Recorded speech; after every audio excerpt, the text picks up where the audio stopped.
Olá, cursistas da trilha superior do curso de AEI. Vamos para a última aula da professora Rafaela. Então, lembrando aqui que essa disciplina público da educação especial no ensino superior traz muitas informações sobre a rotina, sobre os instrumentos, sobre os atores.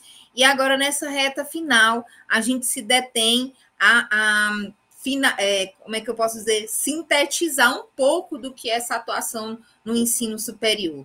Claro que a gente convida vocês, né, professora Rafaela, a conhecerem sempre mais experiências para além da UFP. Nós falamos, nosso referencial é a UFP, mas sempre interagimos com outras propostas, e é importante pensar que tudo é válido quando a gente atende à realidade do nosso aluno. Então, para esta última aula, né, eu também já quero agradecer em nome da coordenação, né, o aceite da professora Rafaela, né, foi muito bacana trabalhar com ela, a gente já se conhece já de bastidores aqui da UFP, mas aqui na especialização foi assim uma delícia de ouvir, né, os elogios também, de estar acompanhando a produção do material, estar discutindo a organização da disciplina. Então, eu só espero que a gente tenha outras oportunidades de estar junto em projetos como esse, viu, Rafa? Então, sinta o nosso abraço e volte sempre que a gente te chamar, por favor. Então, agora com a palavra a professora Rafaela, vai começar a aula dela, anotem, registrem, façam os prints, mandem no Instagram para que a gente possa divulgar vocês também estudando. Obrigada. Boa tarde, boa última aula, né? Já vamos finalizando aqui nossa disciplina, né? Fico muito feliz pelo convite, pela confiança. E a último encontro, né? Mas assim, estendo aqui a minha disponibilidade, quem tiver dúvidas, interesse em aprofundar, alguma indicação, alguma orientação, fica à disposição sempre lá no finalzinho do meu slide, o meu e-mail. Então, vou me autodescrever. Então, eu estou aqui no mesmo ambiente de sempre, né? Com o fundo aqui ripado, de madeira, com as prateleiras brancas. Estou sentada aqui na tela, então vai aparecer só a parte superior do meu corpo. Tenho cabelos escuros, um pouco abaixo do ombro. Morena clara, com algumas sardas que me caracterizam, e o meu sinal em libras é a configuração da letra R e a queda do meu cabelo. E eu estou usando, né, o mesmo look continuando da aula anterior. Fizemos um intensivo aqui com minha blusa preta, regata, um colar que está aparente, dourado e um brinco dourado. Certo? E também estou usando um relógio preto. Então, vamos lá. Vou compartilhar aqui com vocês os slides, só um minutinho. Então, a nossa quarta unidade, né, a gente veio já de um percurso histórico, veio falando do que é os núcleos, que são os núcleos, na verdade, a diferenciação, um pouquinho dessa atuação, e aí veio também a parte metodológica, prática mesmo, né, da adaptação e inclusão dos alunos no ensino superior, e agora a gente, na quarta, vai continuar também sobre essas práticas, mas a gente vai trazer outras abordagens, outras práticas na discussão das abordagens universalistas e nas discussões mais em alta, vamos dizer assim, né? Como a gente falou no finalzinho da última aula. A gente está tentando trazer o que é mais atualizado nas discussões, tanto teórica, mas também de aplicações práticas, né? De possibilidade, viabilidade de execução nas instituições. Então, no ensino superior também as discussões vão nesse caminho, tá? E a questão da discussão, da gente pensar cada vez mais em abordagens universalistas, ou seja, que eu consiga contemplar a diversidade e, consequentemente, as pessoas com deficiência. Então, eu pensar na diversidade de N formas, né? E também pensar que as pessoas com deficiência como um grupo, mas eu poder contemplar vários outros grupos também que são excluídos, né? Dentro do processo de diversidade. Então, a gente pensar numa abordagem inclusiva, universalista, que acaba contemplando um conjunto de grupos aí que são historicamente excluídos. Então, cada vez mais se fala em abordagens universalistas. E é o nosso enfoque aqui hoje, né? Então, a gente sair mais dos especialismos apenas. Lógico que os especialistas vão estar dentro das abordagens também universalistas, tá? Vão se complementar, mas o foco mesmo é a gente pensar cada vez mais em possibilidades diversas, né? Aquela discussão que a gente teve do nosso currículo ser mais dinâmico, né? Deixar de ser engessado. E também a gente pensar o especialismo é aquela visão ainda um pouco mais médica, porque a gente vai pensar sempre numa abordagem muito compensatória, né, remediativa e focando no indivíduo. Ainda é o foco mais no indivíduo. Isso vai continuar a ter em alguns aspectos, sim, que a gente vai já ver das abordagens universalistas. Mas a gente tender a isso ser menos, né, menos nessa abordagem unicamente. Então, a gente pensar no universalista é uma abordagem mais social. Eu entender que a causa não está no indivíduo, mas em toda a estrutura social, né, que perpassa esse indivíduo. Então, a gente pensar também, como o próprio título que eu coloquei meio provocativo aqui, né, o foco na instituição. Foi um pouco do que a gente discutiu. A gente focar em um ou dois sujeitos como a gente, ou só o foco no estudante, mas a gente pensar na colaboração da instituição como um todo, para que isso aconteça. Eu vou começar também uma provocação com um vídeo que tem aqui do Emicida, que eu particularmente gosto bastante, apesar dele não ser pessoa com deficiência, mas com um desses grupos, né, e pensando nessa abordagem e nessa questão do papel do professor, em alguns pontos que a gente vai trabalhar aqui, tá? A questão afetiva, a questão de envolver o aluno, enfim. Então, eu achei que esse vídeo, ele traz um apanhado assim, interessante para a gente discutir. Então, a gente vai passar o vídeo e, em seguida, a gente vai discutir um pouquinho alguns aspectos e do que vocês perceberam, alguns aspectos interessantes aqui para a gente incitar nosso debate. Professora que foi mágica na quarta série, Dona Rita de Cássia, porque eu venho de uma família muito pobre, de um bairro violento, e eu não tinha desejo nenhum de ir para a escola, porque a minha mãe ela era empregada doméstica e ela conseguiu uma vaga numa escola num bairro que era economicamente melhor do que o nosso. Então, era uma escola que também era melhor, tinha um pouco mais de estrutura. Mas ali eu pude sentir um outro tipo de racismo mais agressivo, entende? Aí ela me levou para essa escola e eu passei a odiar essa escola, porque todo dia eu era humilhado, atacado, e eu tinha que brigar mesmo, sair no soco todo dia. E eu não queria falar para minha mãe que a escola que ela me colocou era uma merda, por causa daquele monte de playboy racista. Aí que eu comecei a matar a aula. E aí eu reprovei por falta. E no ano seguinte, minha mãe, ela me tirou da escola, que ela falou, pô, não dá, você não vai na escola. Ela me tirou, então eu fiquei um ano sem estudar. E aí depois eu pedi para minha mãe para voltar na escola. E quando eu voltei na escola, eu conheci essa professora, que era a Rita de Cássia, e ela conhecia meu histórico. Minha mãe conversou com ela. E a minha mãe falou para ela que eu gostava de história em quadrinhos. E essa mulher, isso tem muito a ver com o que vocês dois disseram, a respeito do professor não só ter um respaldo econômico, mas também ter um tempo para poder oxigenar as ideias e voltar gigante para a sala de aula, podendo contribuir, entender a deficiência e a capacidade de cada um daqueles alunos. A professora Rita de Cássia, ela entendeu que eu gostava muito de história em quadrinhos. E ela começou a me dar todas as lições da quarta série em forma de história em quadrinhos. Eu sei lá quanto tempo ela perdeu da vida dela montando história em quadrinho sobre cada um dos exercícios de português, de matemática, de ciências. Ela não só fez isso, como ela também organizou um passeio da escola inteira para ir na Editora Abril, por minha causa, para a gente ver os quadrinistas da Editora Abril trabalhando. E foi graças a ela que quando eu fiz 15 anos eu ganhei um concurso de história em quadrinhos. Eu fui o número 1 de São Paulo, sabe? Eu dediquei esse prêmio para ela. Ela sabe disso tudo, Emicida? Sabe. É muito importante que ela saiba disso tudo. Sim, eu sempre conto essa história porque às vezes as pessoas que vão para o campo da pedagogia se sentem muito invisíveis. Sim. Se sentem muito desassistidos. É isso que justifica o... Sim, é o que eu costumo bater nessa tecla e dizer que se não fosse ela eu não estava aqui. Porque ela me fez sonhar de novo, ela me fez acreditar que tipo, não, vamos, é possível sim. Vai ser trabalhoso, mas também é possível. Então, após o vídeo, né? O vídeo ele é bem legal porque ele traz uma fala bem potente do Emicida em relação a um professor que tem um olhar, né? Então, vamos lá. Qual é o diferencial dessa professora que ele tanto exaltou? Né? Qual o diferencial que ela apresentou? Quais tecnologias ela adotou? Né? Então, eu trouxe até essa provocação da segunda pergunta para a gente refletir sobre o próprio conceito de tecnologia que eu chamei a atenção na aula passada, né? Não só um recurso caro, um recurso tecnológico, mas, assim, quais recursos que ela utilizou? Né? Quais elementos ela estruturou para poder planejar a sua aula? E ela impactar tanto, né? Ser algo que ele traz na fala dele, né? É uma professora que impactou na 4ª série, então ele lembra até hoje da professora por esse diferencial que ela trouxe. Né? Então, assim, o que a gente pode tirar daí?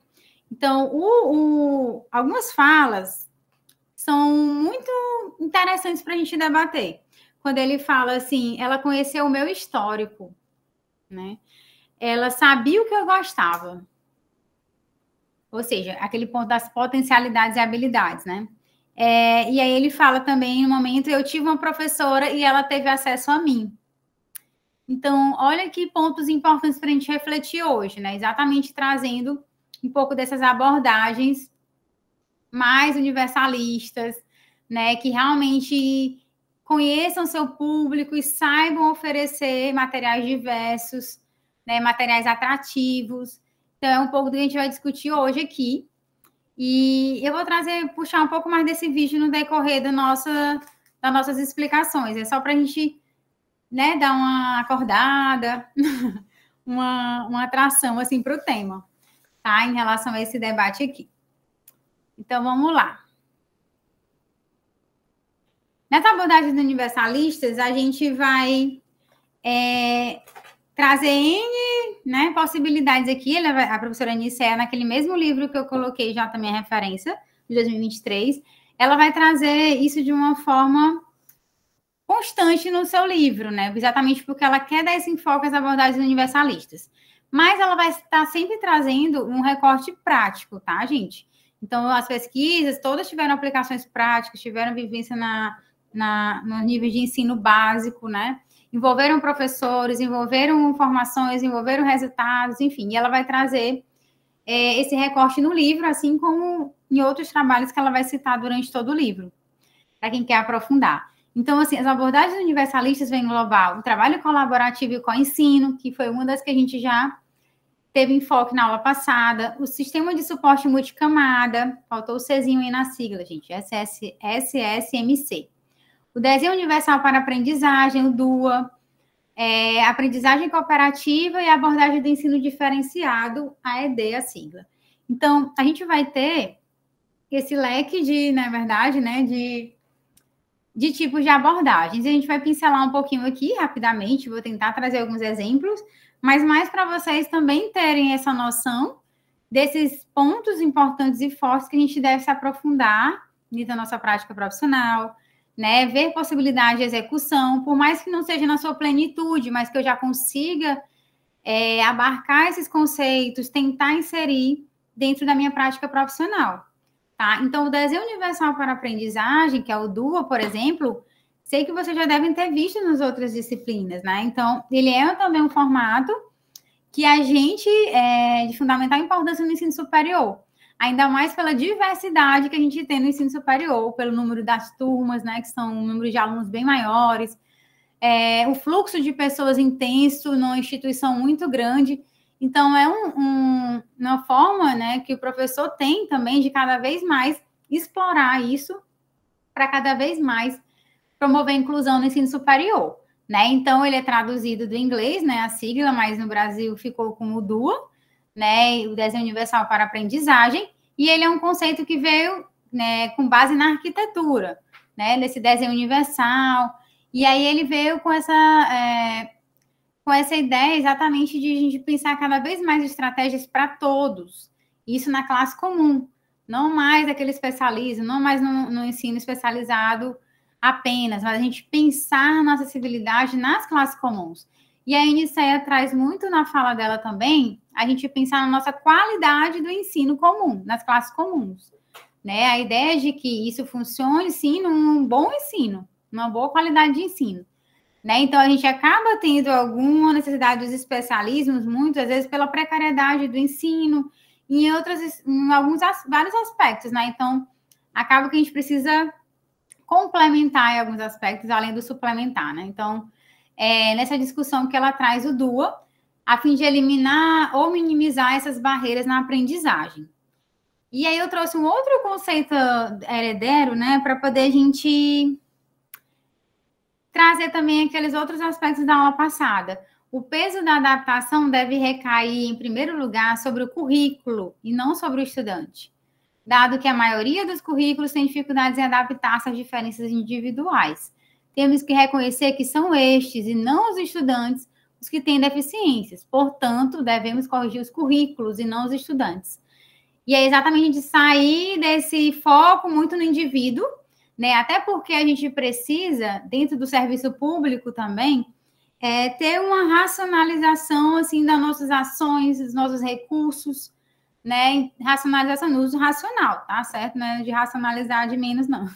Mas assim, mas que também acarreta nisso em alguns aspectos, né? Se eu fizer uma adaptação que ela seja universalista, eu coloco lá uma adaptação que contempla pessoa com deficiência visual, contempla pessoas surdas, contempla com baixa visão, enfim, ela vai contemplar uma diversidade. Naquele meu recurso, ele não vai ficar só para aquele estudante apenas, de uso individual e que não possa ser repetido esse uso, mas ele vai servir para outros estudantes dentro da disciplina, né? Ele vai ter uma continuidade, né? Ele não vai precisar fazer várias vezes o mesmo recurso, lógico, se tiver algo muito específico de uma demanda de um aluno, isso vai ser necessário, que a gente vai ver aqui no sistema de suporte multicamada, que seria uma possibilidade, né? Mas a gente pensar cada vez mais também em modelos que a gente consiga ter mais racionalização, né, desse tempo gasto, como eu falei também para vocês na atuação dos núcleos. A gente tem atuação em rede,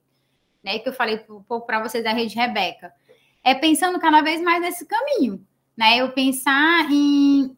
Eles discutem e trabalham também muito nesse sentido, em conversões e adaptações de materiais que sejam mais universais possíveis, porque eu consigo compartilhar com outros, né, que tem, às vezes, tem o mesmo curso em outro estado, em outro local, poder trocar aquele material que já foi feito. Alguém que é especialista, por exemplo, em música, já fez a musicografia Braille, que não é qualquer pessoa que faz, tá? Mesmo que tenha o revisor Braille, não é qualquer pessoa que faz, ele tem que ter habilidade em música. Então, assim, uma pessoa que fez a musicografia Braille de uma partitura, uma pessoa cega que está no curso em outra realidade, ela poder compartilhar aquele material através da rede para outra só imprimir e o aluno usar, né? Então, a gente reduz tempo, reduz gasto de recursos humanos, enfim, de papel, de tudo, né? De papel não, mas de recursos humanos em si, na verdade, de desprender um tempo, de não ter aquele profissional, de não conseguir dar aquele material para a pessoa. Enfim, em resumo, é a gente pensar cada vez mais em recursos universalistas, em ações e práticas universalistas. Então, ela continua apontando, né, com base nos estudos do Centro de Estudos ou de Tecnologia Especial Aplicada nos Estados Unidos, 3 princípios para a construção de um currículo sob o viés do desenho universal. E a professora Nicéia vai trazer também esse estudo internacional nesse mesmo caminho, né? E ela faz uma organização conceitual também, que é proporcionar modos múltiplos de apresentação dos conteúdos de aprendizagem, né? Reconhecendo que não existe uma representação ideal e geral para todos. Então, a gente pensar, lógico, não é eu dar uma coisa padrão também não, né? Que é pensar que é universal, eu dar o mesmo tratamento para todo mundo. Não é nesse caminho, gente. A gente dá uma metodologia variada para todo mundo. Modos múltiplos de apresentar isso, né? Então, a gente variar nesses aspectos, tanto de apresentação desses conteúdos, como de avaliação, né? Então, tudo isso ser nessa proposta universalista. Proporcionar modos múltiplos de ação e expressão da aprendizagem, né? Isto é, atividades que permitam ao estudante agir sobre o objeto de aprendizagem e demonstrar o que aprendeu a partir de diferentes linguagens, né? E, assim, respeitar também um pouco mais das habilidades desse estudante, né? Muitas vezes o professor acaba sendo muito rígido, rígido mesmo no sentido engessado, de que a avaliação dele só é desse jeito. E não, a gente tem que pensar que também a forma da avaliação interfere diretamente de como aquele aluno vai apresentar o resultado do que ele aprendeu, né? E isso muda muito, né? A gente tem situações variadíssimas que a gente acaba interferindo nessa... relembrando o professor sobre essa parte, esse ponto, e quando ele refaz a avaliação, que realmente contemple o aluno consiga sentir a vontade, consiga se sentir seguro da forma que ele tem que apresentar aquela avaliação, não exime ele da avaliação, mas ele apresentar da forma que ele consegue externalizar o que ele aprendeu, ele consegue externalizar o que ele aprendeu, ele consegue ter um bom rendimento, né? Então, a gente respeitar também essas múltiplas, essa variedade de possibilidades. Então, proporcionar modos múltiplos de implicação, engajamento, envolvimento dos estudantes nas situações de aprendizagem, reconhecendo que aprender mobiliza as emoções e a afetividade. Então, esse lado da afetividade, a gente vai ver um pouco aqui mais hoje, né? E como engajar esse aluno, como chamar a atenção desse aluno, né? Como envolver ele realmente no conteúdo, nas atividades, né? E ele vê a importância, a relevância, né? O que isso vai implicar dentro da sua formação, aliar teoria e prática, né? Aliar exemplificações, imagens, né? Enfim, utilizar diversos recursos e também para conhecer esse aluno, que a gente vai já ver aqui nos próximos slides esse ponto. Então, assim, no DU, a professora Nicéia traz também que leva em consideração 3 redes neurais, né, que envolvem a aprendizagem, que tem a linha do reconhecimento, estratégica e afetiva. E aí eu trouxe aqui já em imagem, que eu acho que facilita, né, já pensando nessa possibilidade de a gente aprender melhor em vários formatos, geralmente eu estou trazendo sempre para vocês, ou mapa mental que eu vou criando, ou esquemas visuais, né? Ou trazendo formas simplificadas, sintéticas em imagens, porque eu reconheço que, lógico, a gente tem que pensar em formas variadas. Só o texto que você vai ler é cansativo. Às vezes, aquela síntese, aquela imagem, eu consigo fazer a conexão do meu conteúdo e realmente entender, né, aquela proposta. Então, a gente pensar cada vez mais nisso, nessa variação. Então, a professora Nicéia, ela trouxe aqueles conceitos que aqui, que é uma tradução, na verdade, desse material que é internacional, né? Então, ele vai trazer as redes afetivas, o porquê da aprendizagem, né? E aí, ativar essa parte neural aqui do cérebro, que está em verde. Então, a rede afetiva é exatamente o porquê que eu vou aprender, né? Qual o sentido, né? Qual o significado disso para mim? Então, como engajar e motivar os alunos, como desafiá-los, né? E mantê-los interessados. E essas aí são as dimensões afetivas, que tem que estimular por meio de interesses, né? E vai motivá-los para a aprendizagem. E aí a gente vai ver lá na abordagem do ensino diferenciado como é importante a gente conhecer os nossos alunos, né? Pelo menos as características básicas, né? Pelo menos alguns pontos importantes que eu consiga ter na organização do meu plano, né? Ou na minha reorganização do meu plano da disciplina, quando eu percebo que eu faço uma leitura diferenciada da minha turma, né? Eu consigo levantar essas informações. Então, fica aqui o lembrete da gente sempre pensar nessa questão afetiva, tá? E muitas vezes também valorizar a sua vivência, conhecimento de mundo, né? Enfim, outros aspectos do ser humano aí. E aí, as redes de reconhecimento, que é o que da aprendizagem.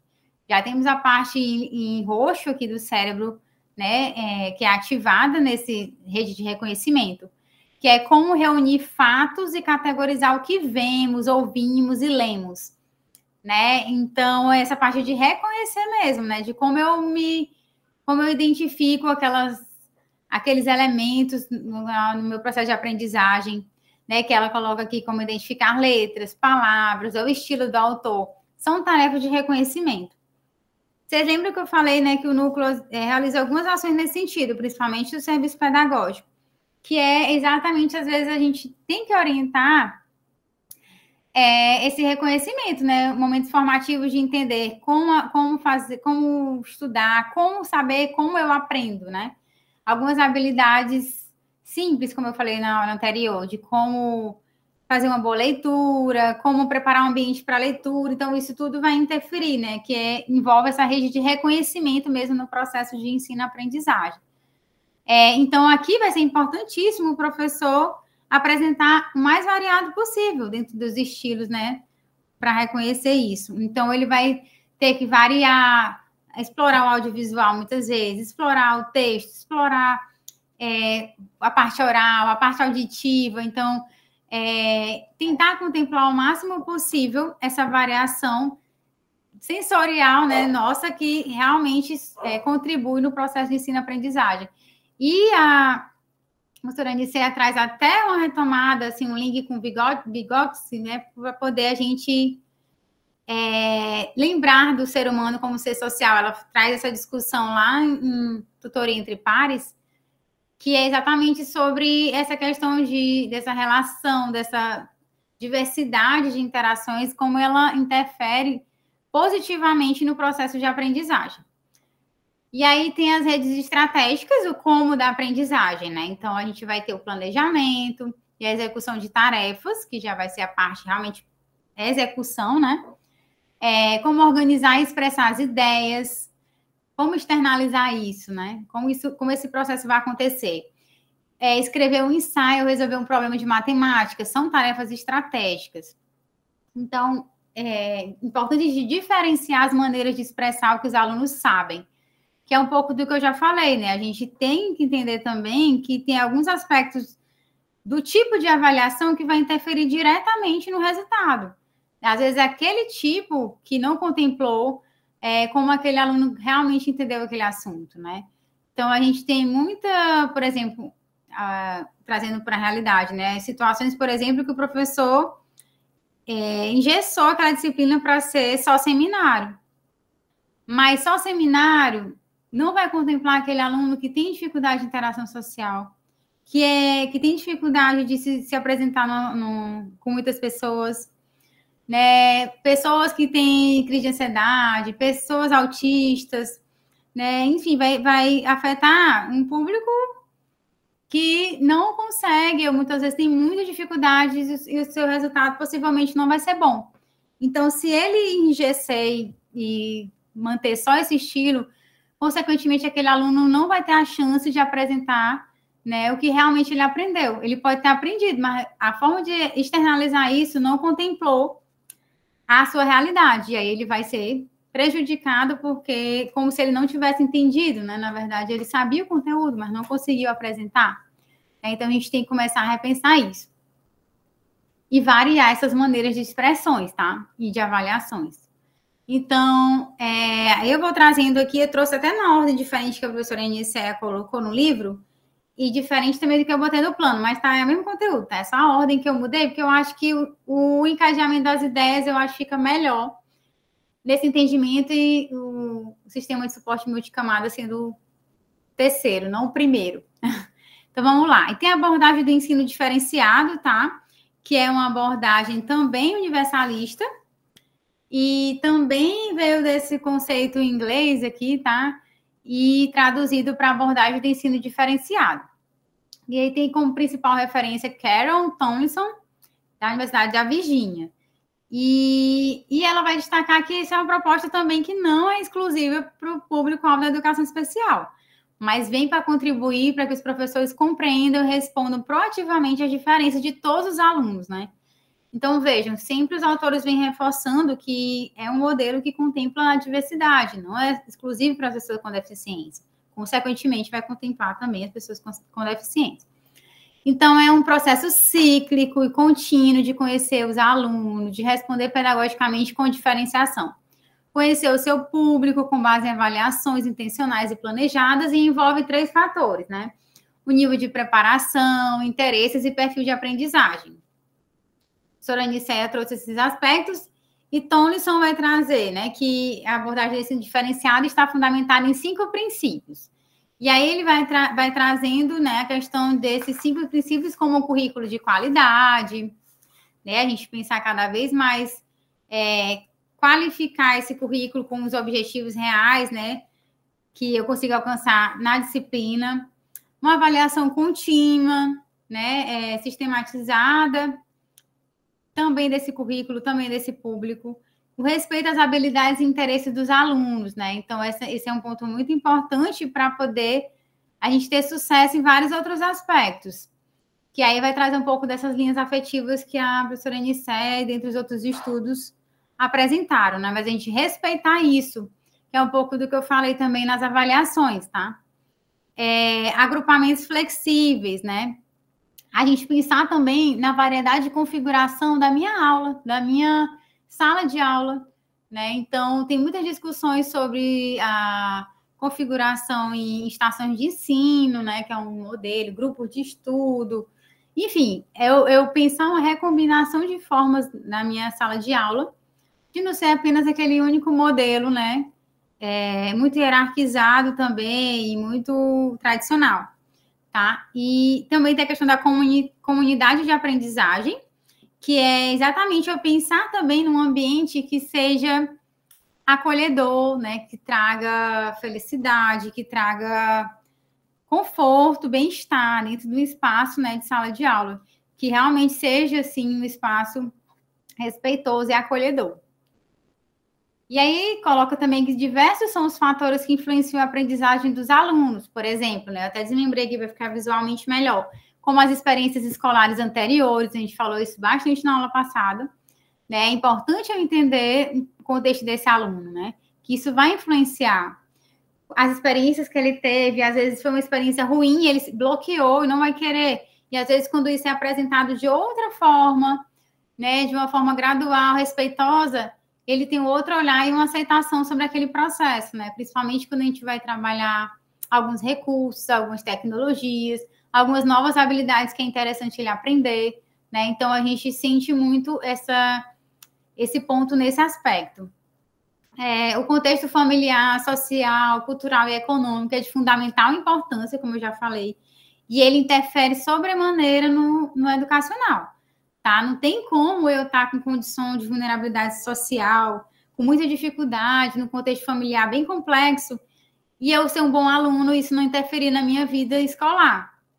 É quase impossível, né? Então, assim, a gente tem que perpassar esses contextos para que esse processo influencie, mas de forma positiva, né, dentro da educação, a gente conseguir lidar com esses contextos e ter uma melhor aprendizagem, né, que isso não interfira. Então, por isso que a gente tem, dentre as equipes multiprofissionais, profissionais que vão atuar nessa linha, né, contexto familiar, social, cultural, econômico. Então, a gente tem profissionais e políticas, né, de permanência nesse sentido, exatamente para amortecer e que garanta realmente a permanência desse aluno. Então, os suportes e recursos que dispõe, então, isso também vai interferir, né? Então, muitas vezes, como a gente conversou na aula passada, ok, às vezes a colaboração é legal, mas às vezes não é uma realidade na minha instituição, né? Então, a gente tem algumas dificuldades ainda sim, né? Então, às vezes, do suporte, eu não tenho uma equipe multidisciplinar para complementar um apoio lá para o professor, né? Muitas vezes eu não tenho um profissional X ou Y para um recurso, né? Enfim, a gente sabe que isso vai influenciar de certa maneira, sim, né? Na aprendizagem, tá? Então, as condições emocionais, suas habilidades e dificuldades, não? Então, isso aqui também vai interferir. E aí entra a questão do suporte, né? E do acompanhamento em outras áreas, né? A psicologia, né, dentre outras áreas aí que a gente trabalhe aspectos emocionais e outros aspectos. Então, só para reforçar esses aspectos aqui com vocês. Então, esses fatores estão além do controle do professor, muitas vezes, né? Então, muitos devem estar se questionando, meu Deus, é muita coisa para o professor dar conta, né? Mas se ele obtiver conhecimento sobre quem é o seu aluno e como ele aprende, ele poderá organizar o ensino de modo que eles aprendam mais e com maior qualidade. Então, aqui, o alerta que se traz no ensino diferenciado é o professor não ser um mero executor da sua disciplina, mas ele ter um momento para conhecer os seus alunos, que isso é de fundamental importância no resultado e no processo de aprendizagem, como toda disciplina, né? Então, é ter essa leitura da realidade. E quando ele traz aqui, não tem total controle, é aí que entra muito o papel do núcleo, o papel do um outro serviço que tem na escola, na instituição. É exatamente porque, realmente, o professor não vai conseguir, muitas vezes, identificar alguns elementos sobre aquele aluno plenamente, né? Mas ele ter a vontade e o conhecimento, né, de querer saber mais, de como poder melhorar mais na sua disciplina, ele articular, encaminhar aquele aluno, né? Dialogar com aquele aluno, primeiramente, conversar. Em outro momento da aula, pode ser uma possibilidade, né? Dele encaminhar para um serviço da instituição que preste um suporte para a demanda que ele está apresentando, né, apresentar sobre esse serviço, e esse serviço lá, ele ter esse acompanhamento, também o serviço orientar o professor, né, dar um feedback, assim, em relação à parte pedagógica, o que ele pode estar atuando. Então, tudo isso vai partir, lógico, não é tudo o papel do professor, mas é importante que o professor tenha essa vontade, tenha essa formação, atualização para ele procurar quem pode estar complementando, né, dando suporte para ele melhorar dentro da sua disciplina. Então, assim, né, no ensino diferenciado, deve ter, né, de conhecer esses alunos, deve ter intencionalmente planejamento como parte, né, integrante do plano de ensino. Por isso que se reforça exatamente para a gente não esquecer dessa parte importantíssima, né? Então, isso tem que acontecer o planejamento, tem que ter esse acompanhamento sistemático, se está dando certo, né? Essa avaliação, essa qualidade da diferenciação. E aí, conhecer os alunos com base em avaliações é um pressuposto primordial, pois neste processo avaliativo estão contidos 3 fatores, né? Então, aqui no ensino diferenciado, vai trazer 3 fatores que orientam a diferenciação do ensino, que é o nível de preparação, interesses e perfil de aprendizagem. Vocês vão ver que perpassa um pouco parecido do DUA, né? Mas a gente vai já ver a diferenciação entre essas duas abordagens. Então, o nível de preparação é no processo de avaliação do nível de preparação que o professor deve investigar habilidades em diversos âmbitos, como o conhecimento prévio que ele já tem, né? A base que ele já tem de ensino, um pouco do que a gente falou na aula passada sobre disciplina de nivelamento, né? Às vezes que é interessante o professor ter essa leitura, até para ele saber se a sua turma precisa. E aí ele propor como curso de extensão, né? Aqueles alunos mais à frente consigam realizar.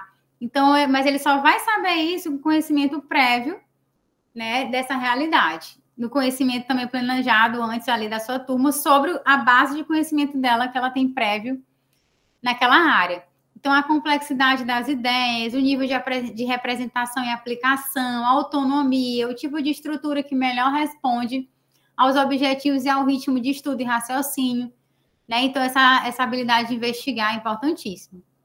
Conhecer o nível de preparação dos alunos, né? Permitir que o professor planeje o ensino adequadamente, para que esteja de acordo com suas habilidades atuais, possibilitando seu avanço. Então, aqui a gente tem que pensar, por exemplo, os alunos aqui eles colocam, né? Pode apresentar níveis de preparação diferentes no conteúdo do currículo, isso requer um reajuste ou um ajuste, né, no padrão de entrega das tarefas, conteúdos, né? Então, a gente pensar nesse nível de preparação é o professor preparar realmente a partir das habilidades que ele identifica, né? Para dar um melhor produto, vamos dizer assim, para os seus alunos. E aí, o segundo ponto é a avaliação dos interesses, que aí ele vai trazer como um sentimento ou emoção que faz com que o sujeito se concentre ou entenda algo. Então, é aquela magia que o professor tem que fazer de chamar a atenção, de convencer aquele aluno, né? Às vezes, conectar, trazer exemplos da vivência da juventude, da realidade cultural, socioeconômica do público que ele identificou, né? Ele saber o que chama a atenção, o que atrai, o que faz o link, muitas vezes, com aquele tema, né? Então, essa habilidade também, essa avaliação dos interesses é importantíssima, né? Porque ele vai trazer maior atenção, concentração, sentimentos agradáveis ao esforço desprendido, maior disposição, persistência, energia e intensidade. Ele vai motivar realmente o aluno a ter interesse naquela disciplina.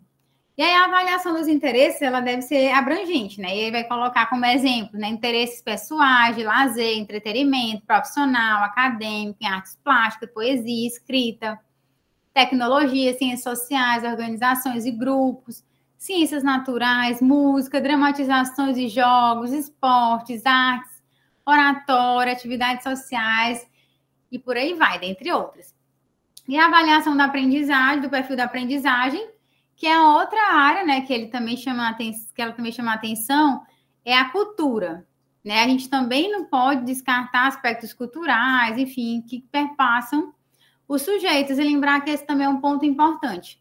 Por exemplo, no ensino superior, a gente recebe pessoas estrangeiras, né, populações ou povos indígenas, né? Então, a gente tem que começar a pensar também com alguns aspectos a partir do momento de como eu vou apresentá-lo, né, a partir desse perfil que eu identifiquei, ele realmente faz sentido, né? Contemple a aprendizagem daquele público também, tá? Então, essa questão também é muito importante. Aí vai trazer como a cultura um conjunto de valores, normas, tradições e objetivos que caracterizam um grupo específico.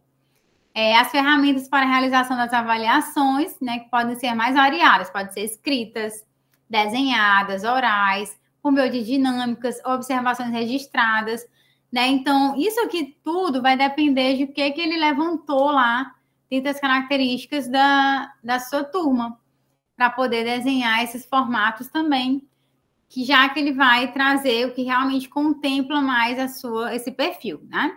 Quando o professor propõe aos alunos atividades avaliativas, né, ele, sobre os interesses e perfil de aprendizagem, ele não somente passa a conhecer mais os alunos, como também os próprios alunos passam a refletir sobre seus próprios interesses e perfis de aprendizagem.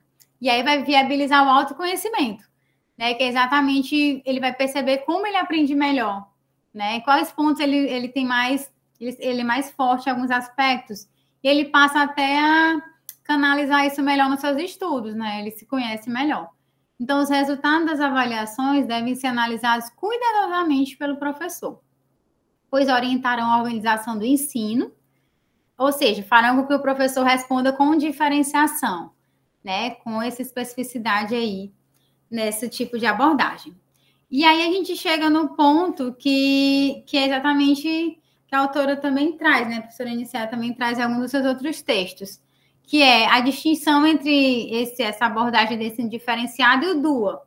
Né? Em alguns pontos, eles são similares nessa questão da afetiva e outros aspectos, mas só que a abordagem do ensino diferenciado, ela vai trazer muito esse aspecto de atender necessidades individuais identificadas, né? Através dessa leitura desse público.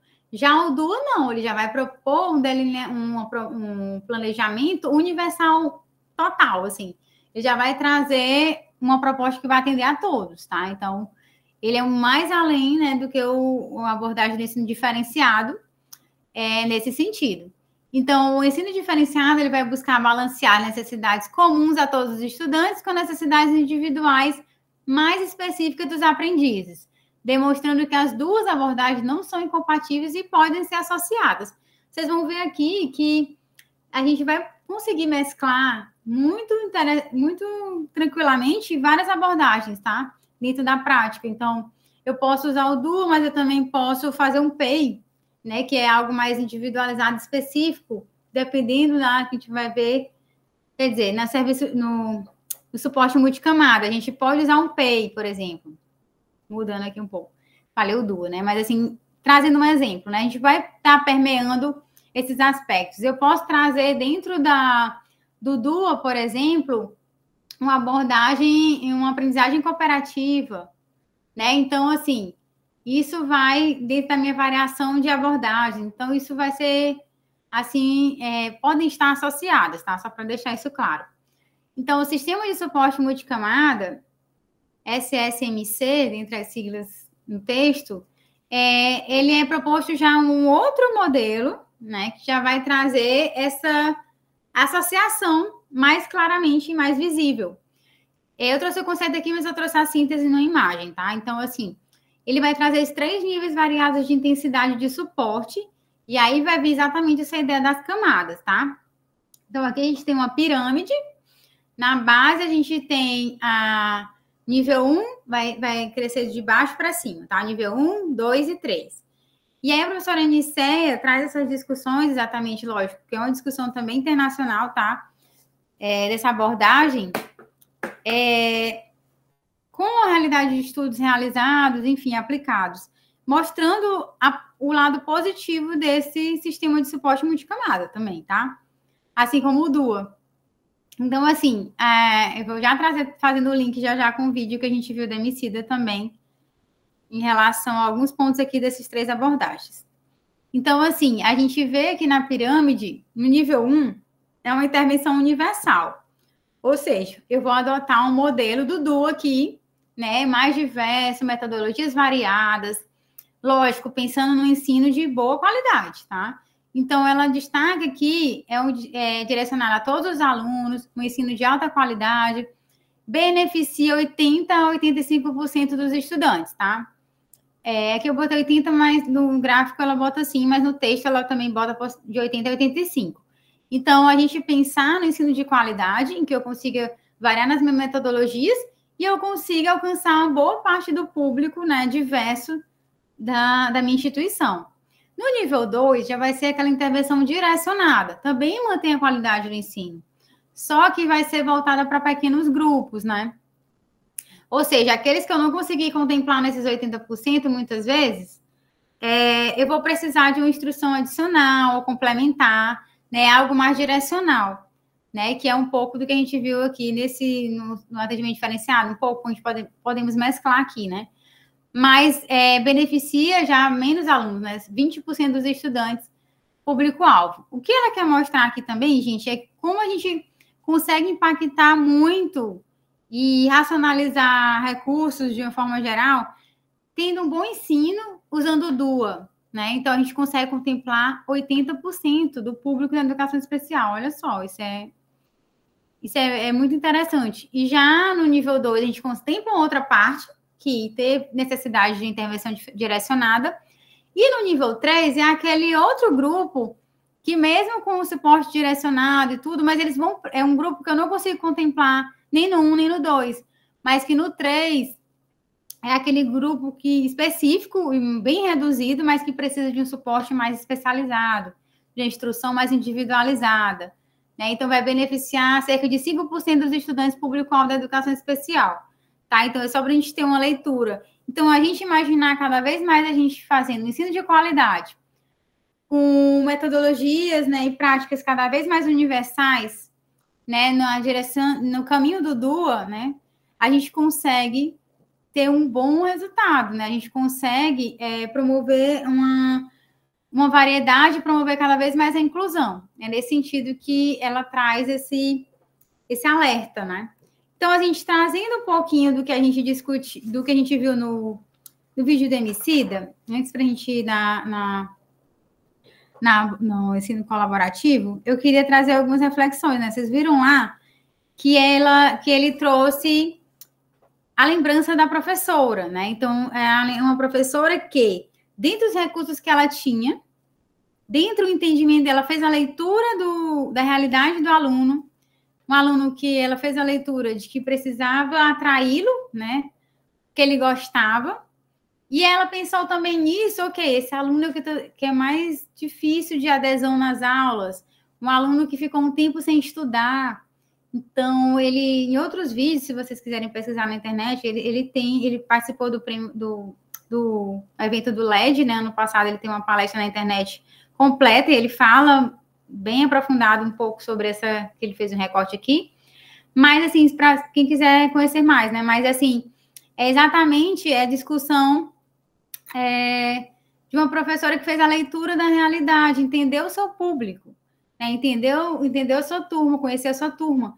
E aí ela conheceu que, para ela tinha que ter recursos que atraiam para o que ele gostava. No aspecto afetivo, ela tinha que fisgar esse aluno. Mas, ao mesmo tempo, ela também pensou em como variar isso para atrair, que é algo que atrai, consequentemente, a forma que ele atrai ele, conseguia também atrair os demais alunos.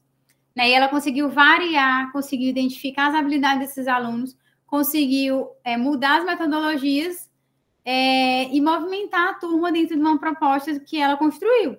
Então, assim, ela marcou a vida do Emicida nesse sentido, né? Porque ela conseguiu mostrar para ele outro caminho, outras metodologias que foram adotadas afastaram ele da escola, né? Ele teve um período que ele não estava indo para a escola e ele voltou para a escola já na 4ª série. Então, ele fala também em outros vídeos, por exemplo, do aspecto pessoal, aspecto social, a perda do pai no primeiro ano, vários aspectos que perpassaram a vida dele, que afetaram nessa continuidade escolar.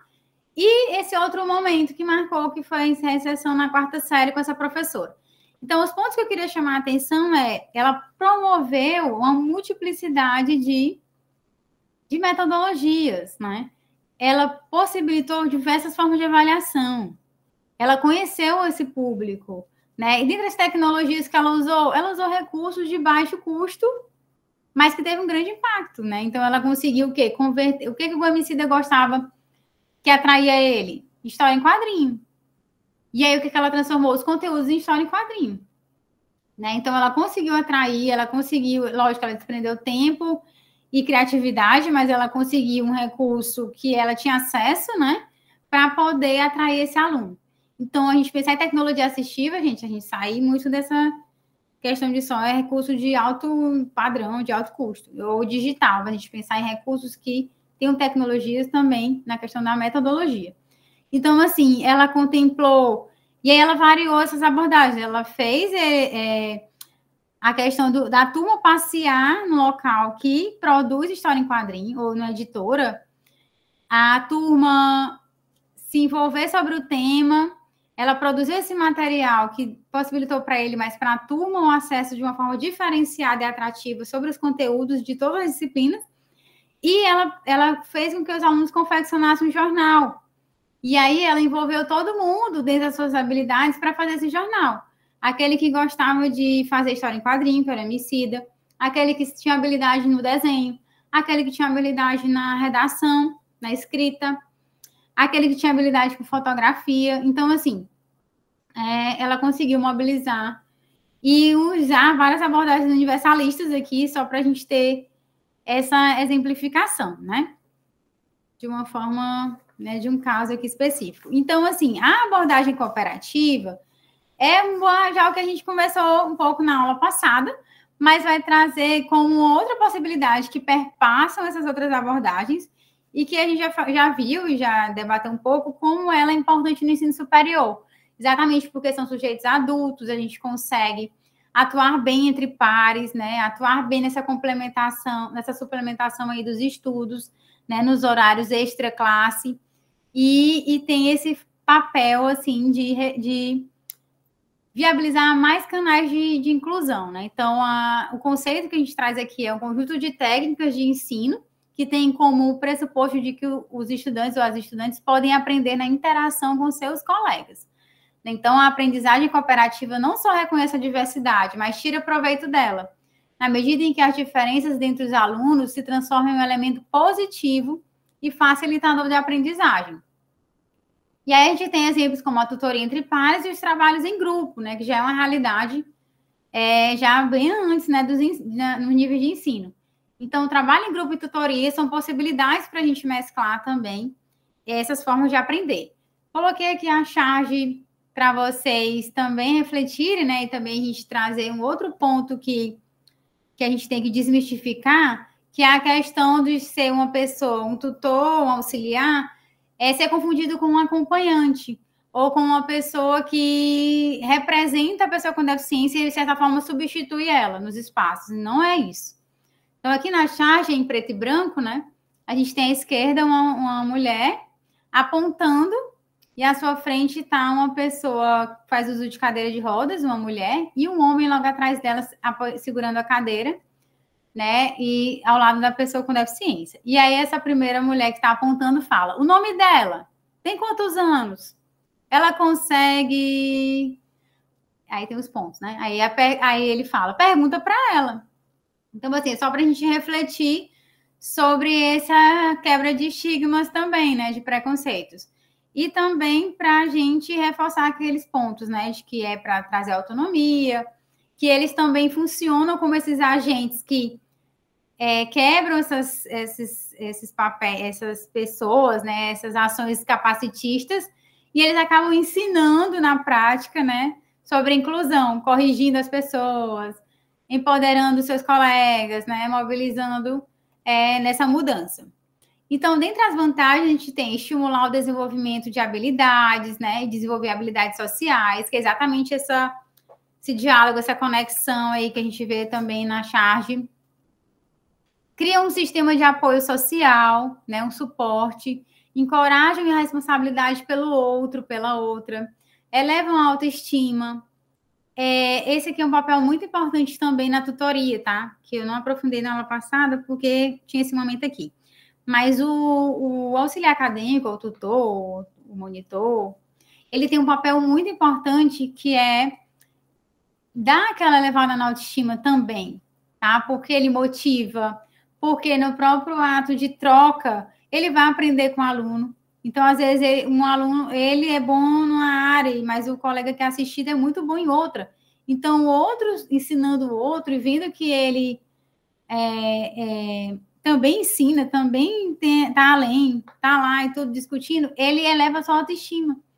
Ele, muitas vezes, é tão excluído, né, na sociedade que ele, às vezes, desacredita dele mesmo. Então, o bolsista está lá para mostrar os seus potenciais, ele acaba revelando isso no dia a dia, assim, na prática, o aluno vai tendo esse autoconhecimento, e aí vai elevar essa autoestima, né? Ele também motiva, às vezes o colega está desanimado, enfim, ele vai lá, é aquele agente também que motiva, lógico que eles acabam virando amigos, né? Então, assim, é um elemento base muito importante.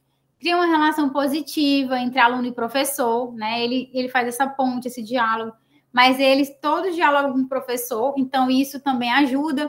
Às vezes o aluno, a pessoa com deficiência, ele tem dificuldade, o receio de requerer até os próprios direitos, porque tem medo de achar que ele está querendo se beneficiar de uma coisa, né? Está querendo se eximir de uma responsabilidade, ou está querendo facilitar para ele, e às vezes ele não vai atrás daquele direito que ele tem dentro do currículo.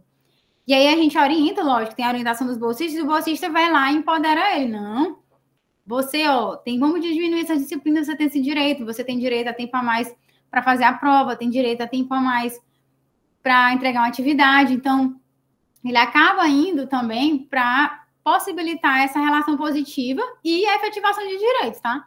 Então, eles estimulam o pensamento crítico também, instigando nesse debate, nesse estudo dos textos, né? Ajudam os alunos a clarificar ideias através do diálogo.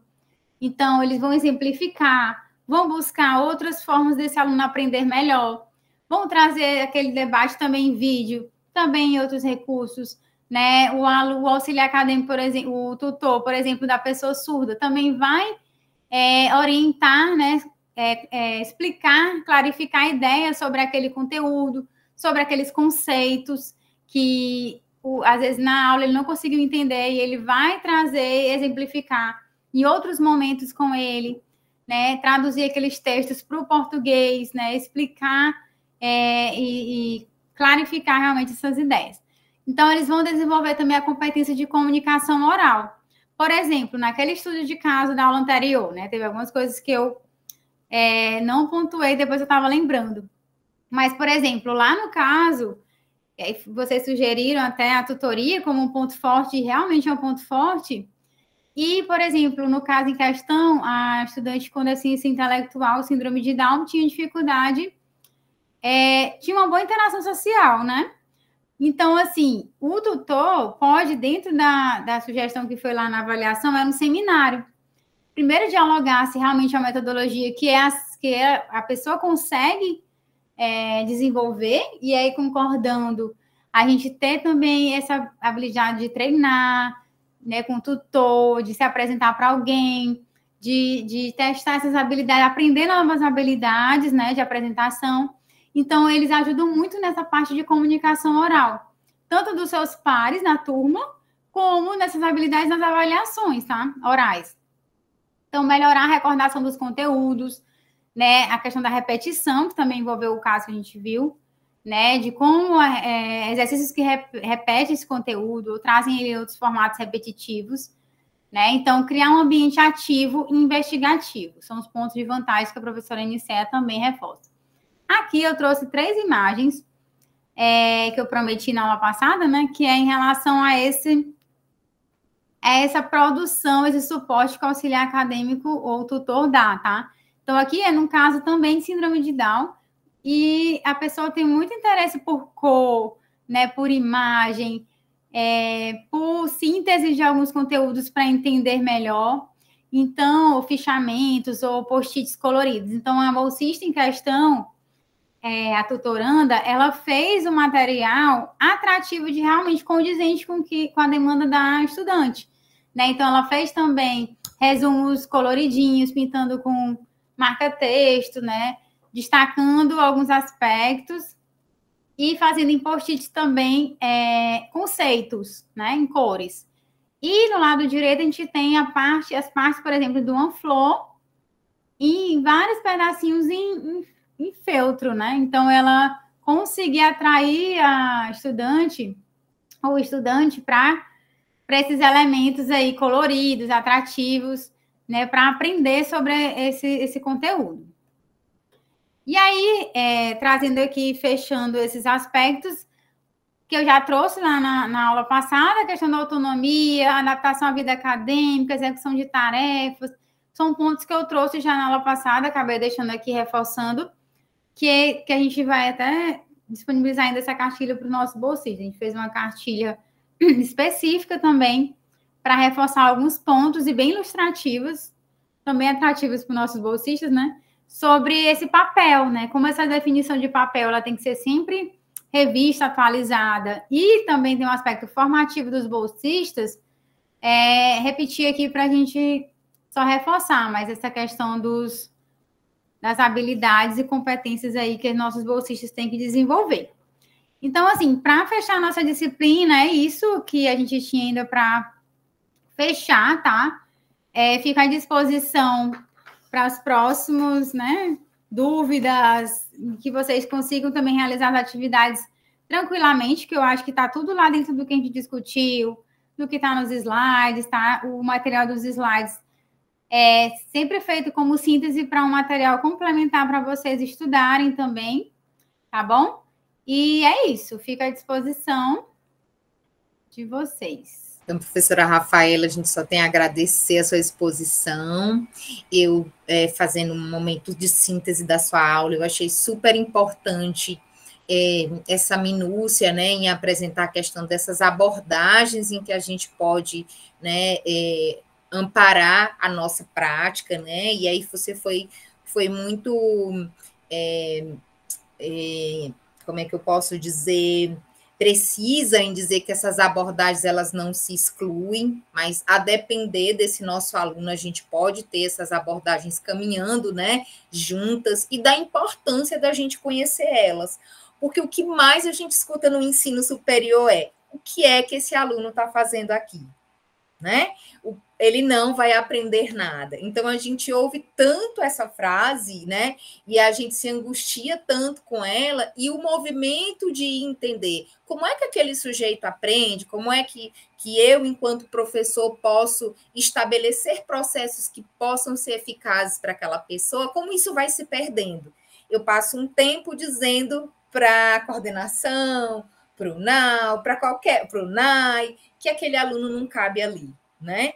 Então, assim, hoje você veio trazer assim, a cereja do bolo, de dizer, sim, vai ter momentos que a gente vai trabalhar de forma mais individual, vai ter momentos que a gente vai pensar esse coletivo, porque se a gente for pensar, professora Rafaela, a questão da realidade do nosso ensino superior, a gente tem alunos com diferentes realidades.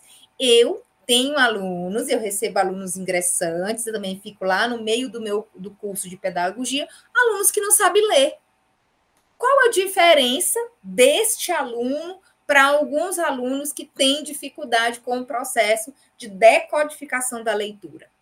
Eu não vejo grandes diferenças, né? Então, ser visual, enunciados simples, uma linguagem simples, mas isso não quer dizer que a gente vá fazer uma subtração daquilo que é científico dentro daquela área, né?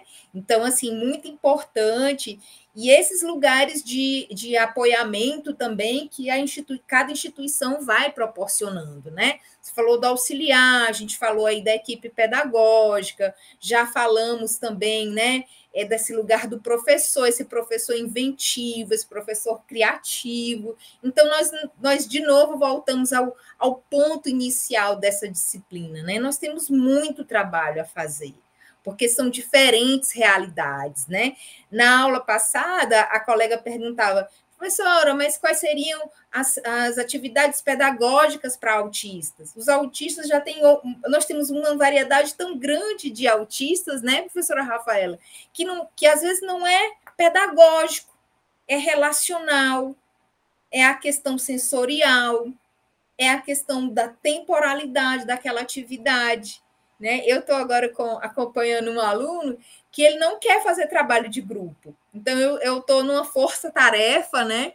Porque ele não responde o WhatsApp, ele não chega na hora, ou ele chega no final da apresentação e diz que quer apresentar. Sabe, assim, pode acontecer tudo, mas, assim, os professores já estão sabendo que quando eles optam pelo seminário, eles vão ter um pouco mais de dificuldade, porque ele não entende o seminário com essa função de colaboração, de interação. Então, ele ainda precisa de um tempo para entender esse tipo de atividade. E aí, isso não é, basicamente, não é só o pedagógico. É eu entender que para aquele sujeito esse tipo de atividade não funciona. Já se quando os professores passam listas enormes com muitas questões, ele é o primeiro a entregar. Então, assim, é uma dificuldade, às vezes, de entender que não é aquilo que está certo para mim ou aquilo que serve para mim enquanto professor, né? Ou como equipe pedagógica que seja, né? A gente pensar como é que esse aluno também fica bem na instituição. Então, eu achei muito importante esses pontos e queria pedir que os alunos também, né, tivessem essa atenção do quanto que a aula da professora Rafaela é didática para a resolução dos trabalhos. Às vezes a gente vai lá fazer as atividades, né, professora, e pensa tanta coisa que não está lá no pedido na atividade, né? Então, assim, o estudo de caso era para eu fazer um estudo de caso? Era para me pensar as condições, né, sobre, né, que poderia ser eficiente. Então, é tranquilidade, né, as disciplinas vai encerrando com aquele gostinho de quero mais, né, e a gente também tem aí a memória que tem avaliação do dia 5 até o dia 12 de agosto, né? Então, eu queria pedir uma coisa muito especial, sabe, professora Rafaela? Porque a gente está no final do semestre.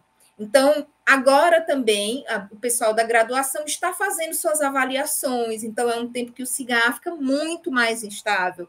Não deixe para fazer no último dia, não deixe para fazer num horário de pico, porque você fica dizendo, não consigo fazer a atividade. Mas o horário que você escolhe é meio-dia, é 8 da manhã, né? É 6 da tarde, são horários de atualização do CIGA, às vezes.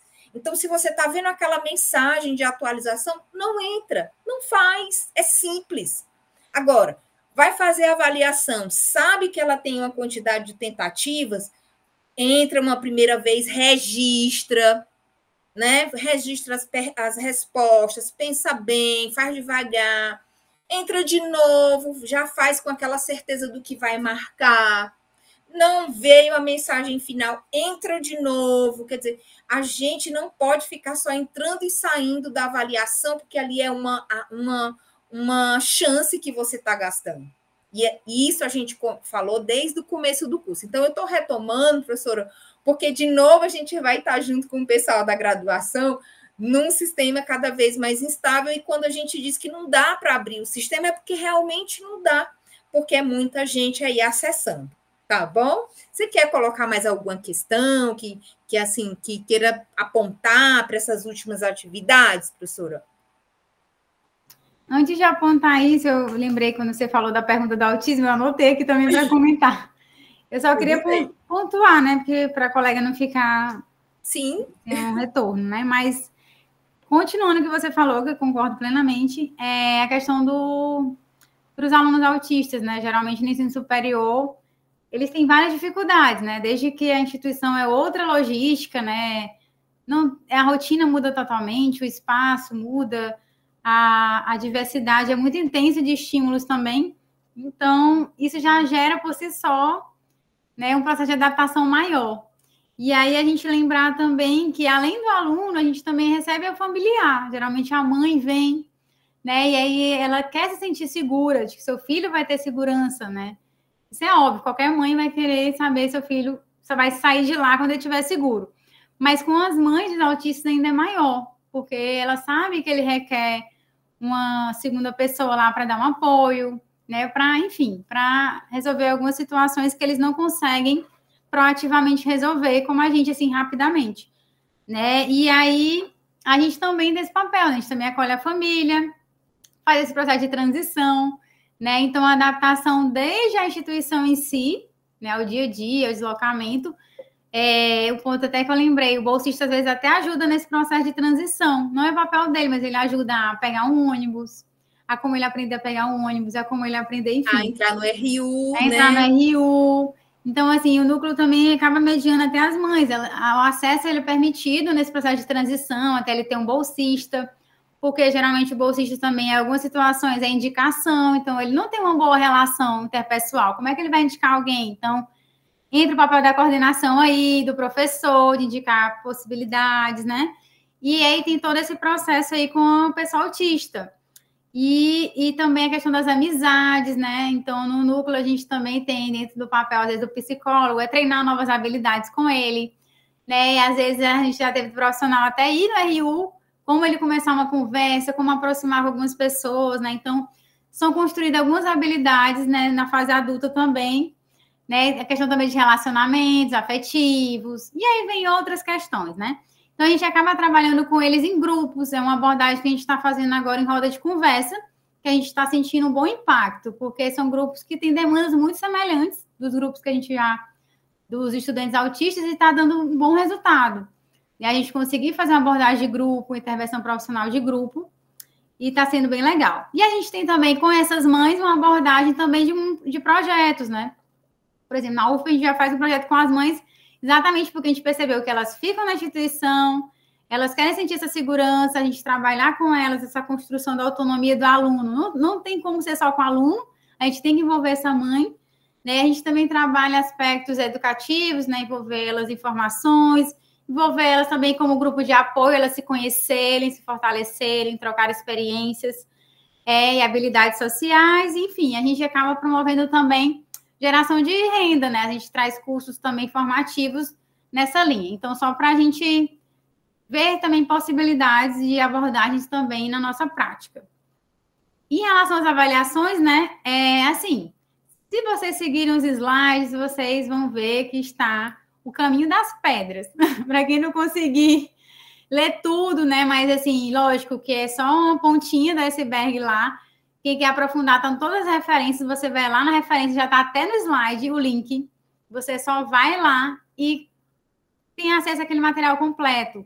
Tem também os materiais que eu coloquei a mais, cartilhas de núcleos, né? Alguns documentos de orientação docente, que também tem ideias bem interessantes para vocês aprofundarem. Mas para avaliação, assim, eu direcionei bastante do que vai cair, do que vocês vão ter que ter de habilidades para avaliação.